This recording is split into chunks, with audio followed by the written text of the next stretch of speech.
સુરતમાં માથાભારે ટોળકી સામે પોલીસે ગુસ્સી ટોક હેઠળ કાર્યવાહી કરી રહી છે। ત્યારે રેલવે સ્ટેશન પ્લેટફોર્મ નંબર 4 પર માથાભારે અલ્તાફ પટેલ અને વિપુલ ગાજીપરા આણી મંડળી દ્વારા બે લોકોના ઝઘડામાં વચ્ચે પડી વેપારીને મળવા બોલાવીને ઢોરમાર મારી 10 લાખ રૂપિયાની ખંડણી માગ્યોનો બનાવ પોલીસ મથકે નોંધાવા પામ્યો છે। ગુજરાતમાં અસામરિક તત્વોને ડામવા માટે સરકાર દ્વારા હાલમાં જ ગુસ્સી ટોક કાયદો અમલમાં મૂક્યો છે।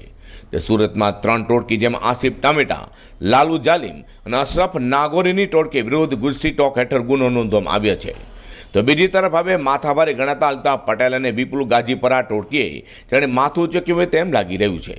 जेमां अडाजणना न्यू गोराट रोड पर रहता वेपारी शाहिद गोडीले वराछा पोलीस मथके नोंधावेली फरियादमां जणाव्युं हतुं के तेओनो ओळखीता अहमद नासिर बेगवाला साथे झगड़ो थयो हतो। जेम अहमद नासिरने चप्पू मार्यो होय जेथी शाहिद गोडीले रांदे पोलीस मथके आ मामले फरियाद नोंधावी हती। तेमां समाधान करवा वच्चे पड़ी माथाभारे अल्ताफ पटेल और विपुल गाजीपुराए शाहिद गोडीले मळवा रेलवे स्टेशन प्लेटफॉर्म नंबर 4 पर बोलाव्यो हतो।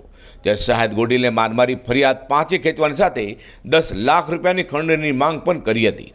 हाल तो बनाव अंगे वराछा पोलीसे वेपारी शाहिद गोडीनी फरियाद लई तपास शरू करी छे।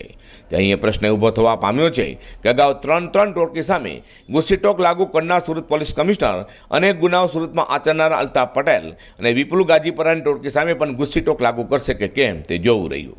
अजहर कुरेशी, 10 न्यूज़।